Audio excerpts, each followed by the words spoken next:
Hi అండి. Welcome back to my channel. అందరూ ఎలా ఉన్నారు? ముందుగా అందరికీ నమస్కారం. సో, ఇవాల్టి రెసిపీ వచ్చేసి ఏంటంటే, ఈ పరోటాని విత్ సాల్నాతో సాల్నా అంటే చాలామందికి తెలియకపోవచ్చు. తమిళనాడు స్టైల్‌లో అయితే దీన్ని సాల్నా అని పిలుస్తారండి. ఒక్కసారి ఈ లచ్చా పరోటాని ఈ సాల్నాతో గనక మనం తింటూ ఉంటే ఎంతో అద్భుతంగా ఏంటో చూద్దాం రండి. ఇక్కడ నేనైతే ఒక మిక్సింగ్ బౌల్‌లోకి 3 కప్స్ ఆఫ్ మైదాని తీసుకుంటున్నానండి. ఈ లచ్చా పరాటాకి మైదా అయితే పర్ఫెక్ట్. ఇక్కడ నేను ఒక స్పూన్ సాల్ట్‌ని యాడ్ చేస్తున్నాను. అండ్ 1 టేబుల్ స్పూన్ షుగర్‌ని కూడా యాడ్ చేస్తున్నాను. సో, ఈ సాల్ట్ అండ్ షుగర్ బాగా పిండిలో మిక్స్ అయ్యేలాగా మనం కలిపెట్టుకోవాలన్నమాట. చూస్తున్నారు కదా! ఈ విధంగా మొత్తం సాల్ట్ అండ్ షుగర్ మొత్తం పిండిలో కలిసేలాగా కలుపుకుంటా ఉండాలి.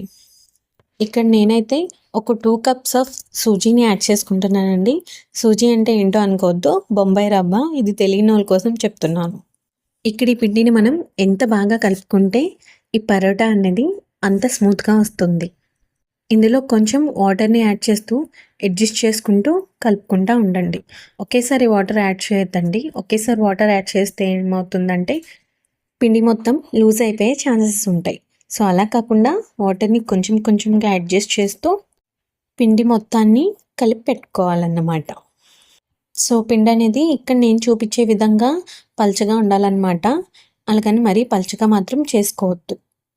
ఇక్కడ నేను 1 టేబుల్ స్పూన్ ఆయిల్‌ని యాడ్ చేసి మొత్తం అంతా ఒకసారి ఒత్తుకుంటున్నాను. మళ్ళీ ఒకసారి అంతా మసాజ్ చేసి ఇప్పుడు ఒక 1 అవర్ పాటు మూత పెట్టి పక్కన పెట్టేస్తున్నాను అనమాట. ఇప్పుడు సాల్నా ప్రిపరేషన్ కోసం నేను ఒక చిన్న మిక్సీ జార్‌లో 1 ఇంచ్ దాల్చిన చెక్కని 3, 4 లవంగాలు, 1 టేబుల్ స్పూన్ ఇక్కడ మిరియాల పొడిని తీసుకున్నాను. మీరు మిరియాలు ఉంటే మిరియాలన్నా వేసుకోవచ్చు. చిన్న బిర్యానీ ఆకు, 3, 4 యాలకులు, హాఫ్ టేబుల్ స్పూన్ జీలకర్రని కూడా యాడ్ చేసుకోండి. ఇక్కడ ఒక పెద్ద ఉల్లిపాయలో సగం ఉల్లిపాయ ముక్కని చాప్ చేసి తీసుకోవాలి. ఇంకా 7-8 వెల్లుల్లి రొబ్బలు తీసుకోవాలి. 1 ఇంచ్ అల్లం ముక్కను కూడా వేసి కొంచెం వాటర్ని మిక్స్ చేసుకొని మొత్తం అంతా ఫైన్ పేస్ట్ లాగా చేసి పెట్టుకోవాలన్నమాట. ఇప్పుడు ఇంకో మిక్సింగ్ జార్లో 1 టేబుల్ స్పూన్ గసగసాలని యాడ్ చేస్తున్నాను. అండ్ హాఫ్ కప్ జీడిపప్పుని అండ్ 1 కప్ కొబ్బరిని యాడ్ చేస్తున్నాను. కొబ్బరిని తరిగి తీసుకున్నా పర్లేదు, లేదా ఇలా ముక్కలుగా తీసుకున్నా పర్లేదు. ఓ 2 మిర్చిని కూడా యాడ్ చేయండి. ఇప్పుడు కడాయిలో నేను ఒక 4 టేబుల్ స్పూన్ ఆయిల్‌ని తీసుకుంటున్నాను. సాల్నాలో ఆయిల్ అనేది చాలా ఎక్కువే పడుతుంది. ఇక్కడ 1 టేబుల్ స్పూన్ సోంపుని, ఒక హాఫ్ ఇంచ్ దాల్చిన చెక్క, 3, 4 యాలకులు, 2, 3 లవంగాల్ని తీసుకున్నాను. ఇవంతా ఒకసారి కొంచెం ఫ్రై అయ్యేదాకా కలుపుకుంటా ఉండండి. ఆయిల్‌లో ఇవన్నీ ఫ్రై అయ్యాక ఏదైతే ఇందాక మనం హాఫ్ ఉల్లిపాయ ముక్కను కూడా చాప్ చేసి తీసుకోవాలి. ఈ ఉల్లిపాయ ముక్కల్ని కూడా కొంచెం గోల్డెన్ కలర్‌లోకి వచ్చే వరకు ఫ్రై చేయండి. ఇప్పుడు ఇందులోకి నేను కొన్ని కరివేపాకు రొబ్బల్ని కూడా యాడ్ చేస్తున్నాను. అవి కూడా బాగా వేగిన తర్వాత 2 టమాటోస్‌ని చాప్ చేసి తీసుకోవాలి. ఈ టొమాటోస్ అనేవి బాగా మెత్తగా అయిపోనవసరం లేదండి. ఒక 2 మినిట్స్ వరకు ఉంచితే చాలు, కొంచెం మగ్గే వరకు. ఇప్పుడు ఏదైతే మనం ఫస్ట్ పేస్ట్‌ని చేసుకున్నామో ఆ పేస్ట్‌ని ఇందులో యాడ్ చేస్తున్నాను. ఈ పేస్ట్ అనేది మొత్తం అంతా ఈ ఉల్లిపాయ టమాటా పీసెస్ అన్నిటితో కలిపి మగ్గేలాగా వేయించుకోవాలి. ఖచ్చితంగా ఈ సాల్నాకి ఎక్కువ ఆయిల్ పడుతుంది. మీరు మాత్రం స్కిప్ చేయకుండా ఆయిల్‌ని ఎక్కువ ఇందులో యూజ్ చేసుకోవాలి. ఆయిల్ అనేది పైకి తేలే వరకు కూడా ఇలా కలుపుకుంటూ ఉండాలి. ఇప్పుడు ఇందులోకి 1 table spoon salt and 1 table spoon కారం, హాఫ్ టేబుల్ స్పూన్ పసుపును కూడా యాడ్ చేసుకోవాలి.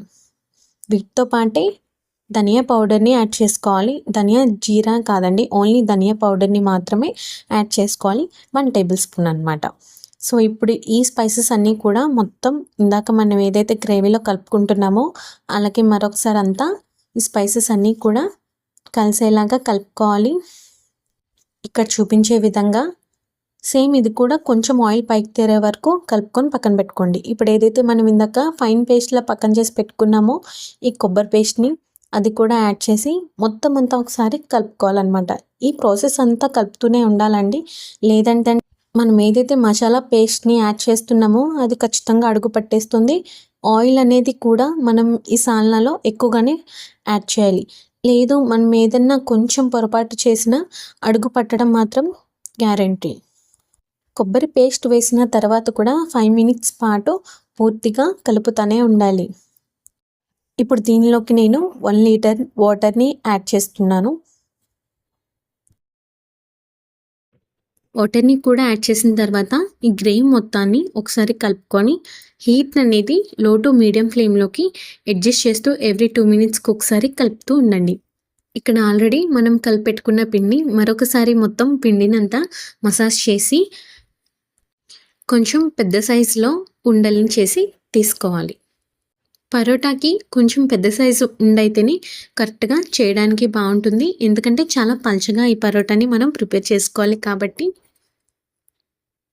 ఇక నేను చూపిస్తున్నట్టు సైజ్ అనేది ఈ విధంగా ఉంటే పర్ఫెక్ట్ అంతే.